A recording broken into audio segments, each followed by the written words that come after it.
To say hello to my Nigerian audience.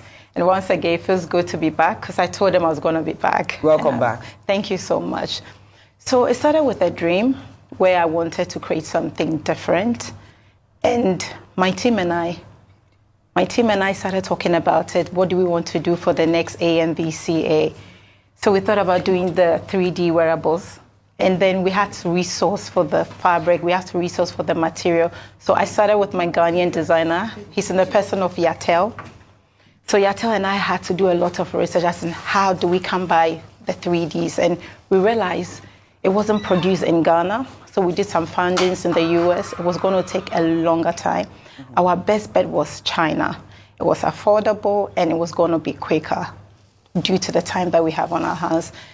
Then I was introduced to Yoli. That was my first time meeting because she was in China. She needed to go and see the print and she needed to make sure. Now, who is Yoli? Yoli is my Ghanaian designer. Okay. So then she was introduced to the project. Okay. Okay, so she had to go to China. She was in China. She had to go and supervise and make sure that the 3D was exact as what we want, especially when it comes to size. Size was very important. So she had to do the supervision, which she did. She did the quality control and everything was checked and then she flew in. So whilst doing that, we're getting so close to AMVC. I think we were at the last week, which was on Monday. Yoli got to Ghana on Wednesday. So due to time, I had to then talk to Ezinne.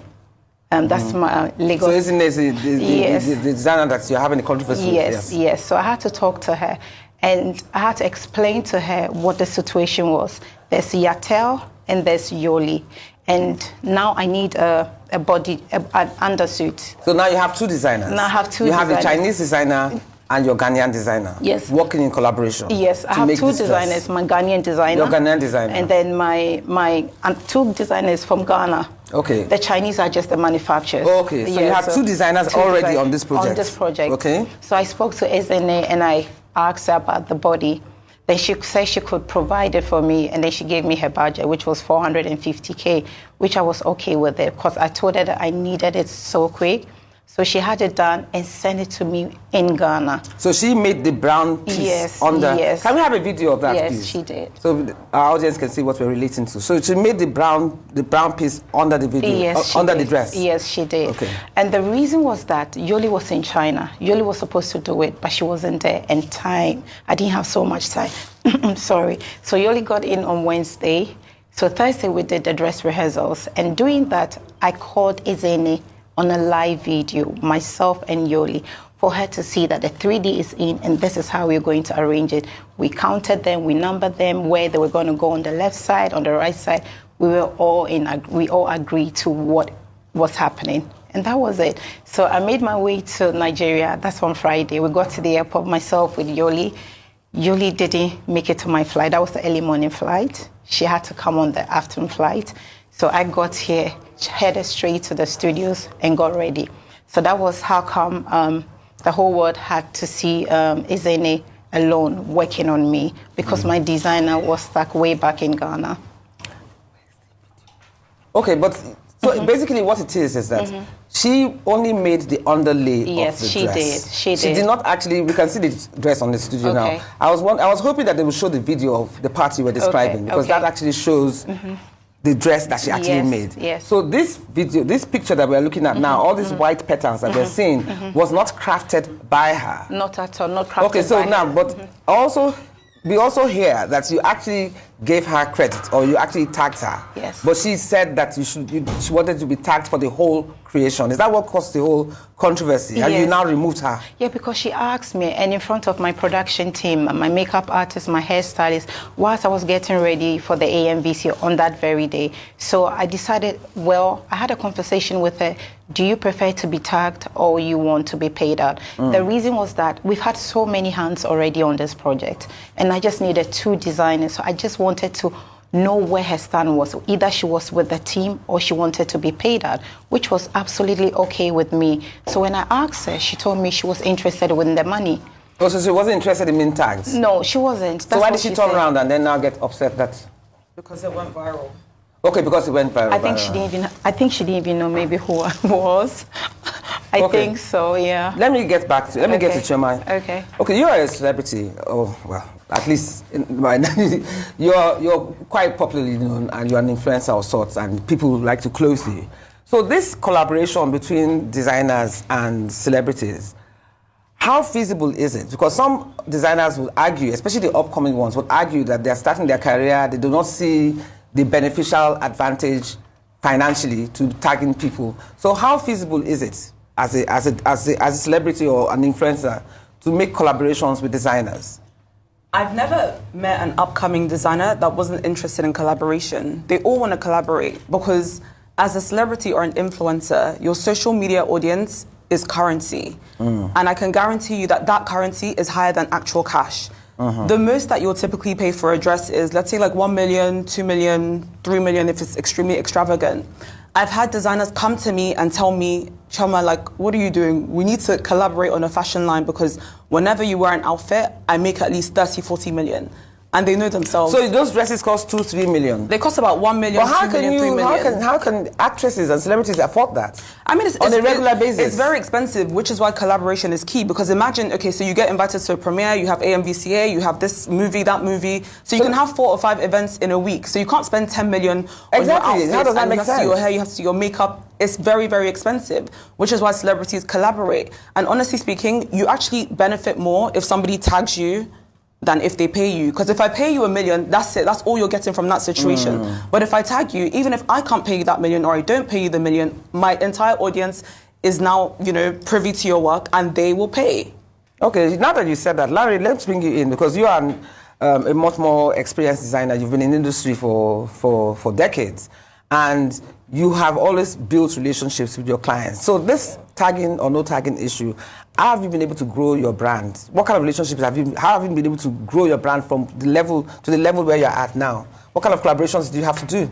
Yes, so what I would like to say on this is that I've heard some things about this, but it's very important for us to understand the relationship within the fashion industry. When I started, I remembered very much when yourself had seen my stuff on Tunde Abiola, precisely. I didn't know of anyone.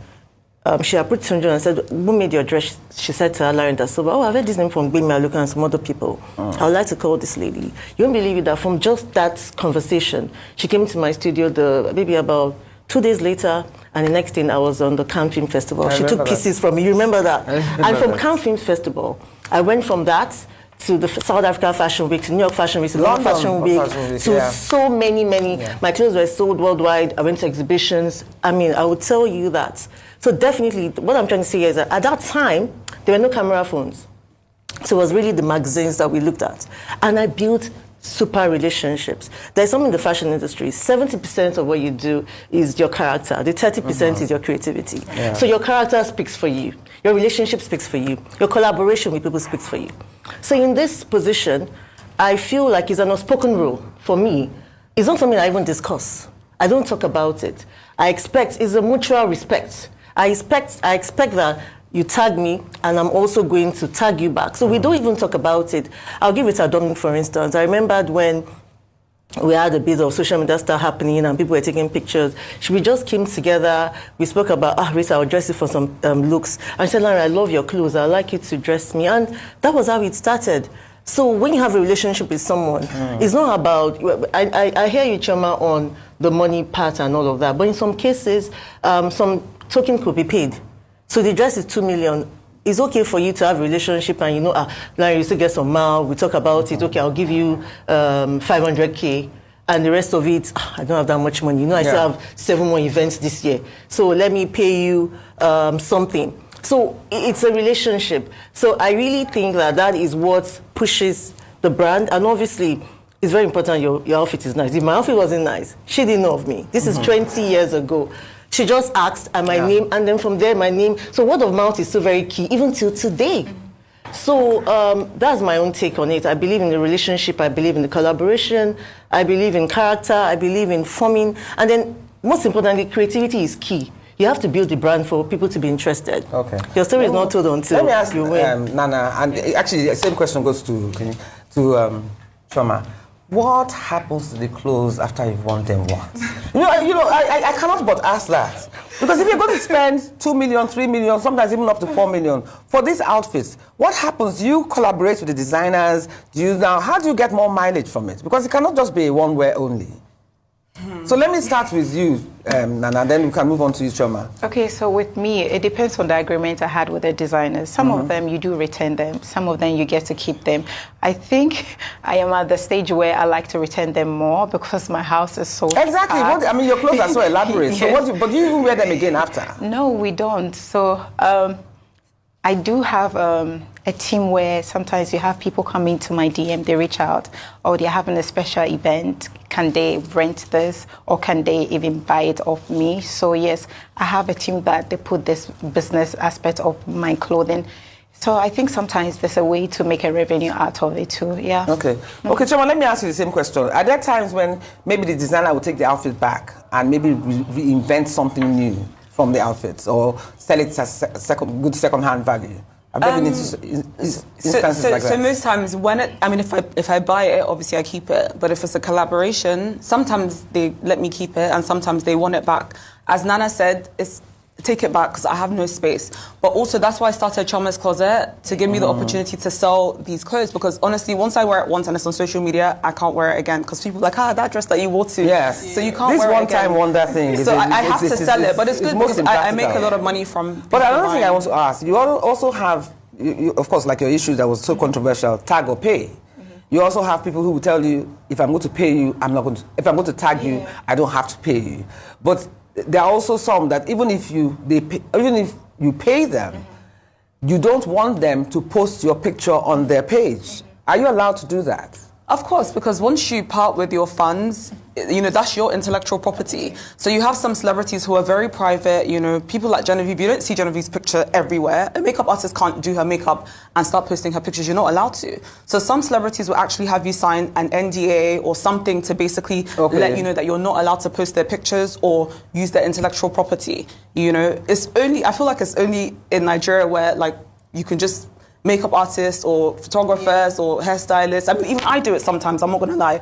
I'll just make videos of clients and I'll post it without necessarily asking. And it's not really the right thing to do. You're supposed to get permission from the person before you use their content because it's their intellectual property. Okay. But what if they give you the outfit for free, or you have a collaboration?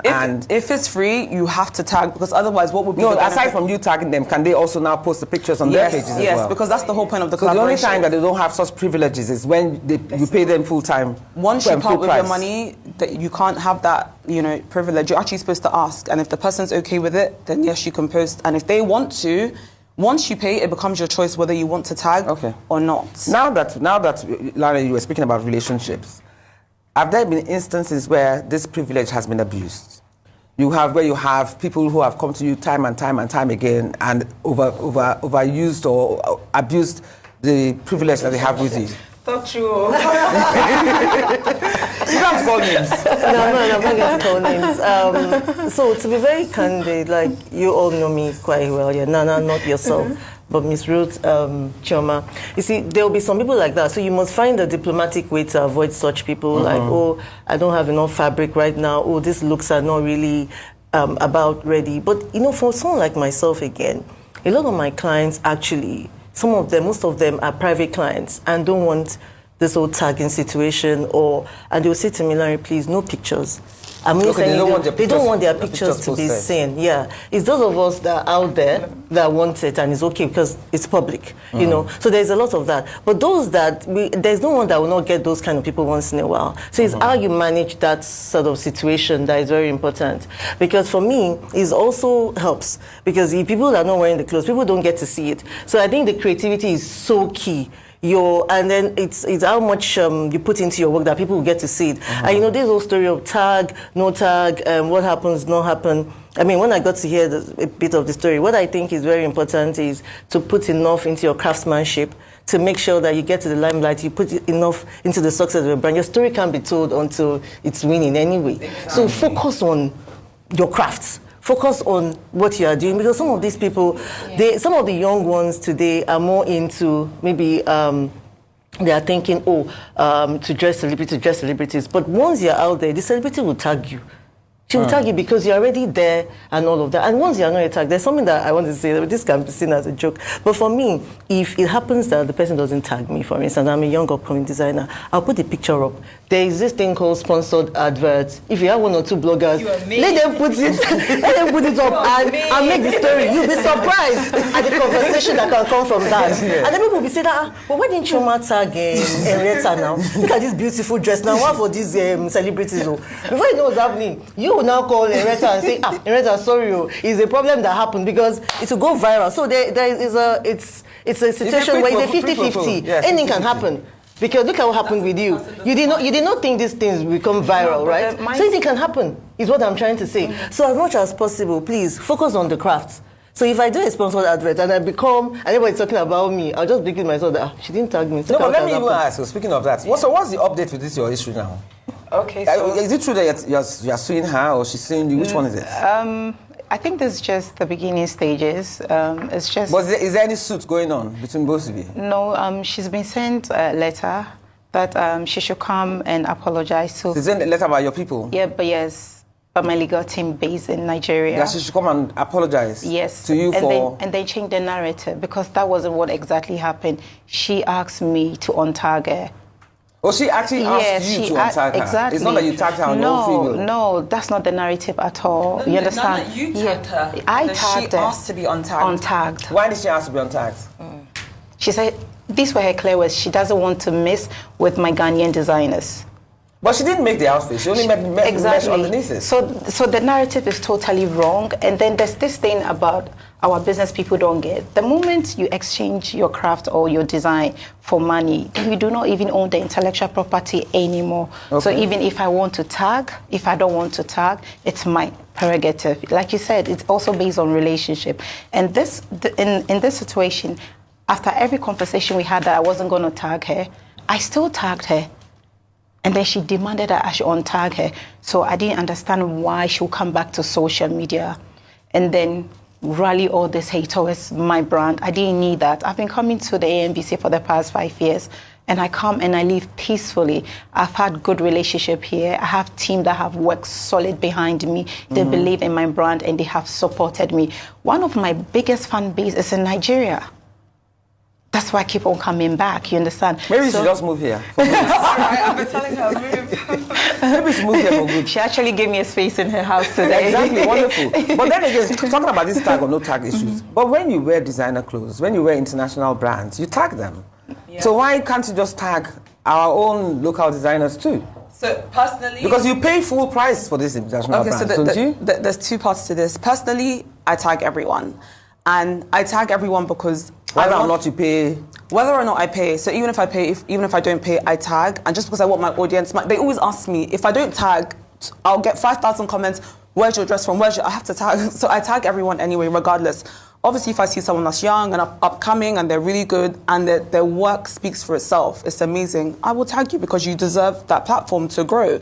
If I had, in my day, obviously with good hair, when we were younger, if we had the opportunity to be tagged by celebrities, we would have loved that. And I know how it felt back then when we would send hair to celebrities then, and they would even wear the hair and they just won't tag. It was very painful. So I make it a point to tag everyone. However, it's my choice. Nobody can force me to tag them, especially if I've paid. Now, if I purchase something from Hermes, it's not every time I tag my Hermes bag.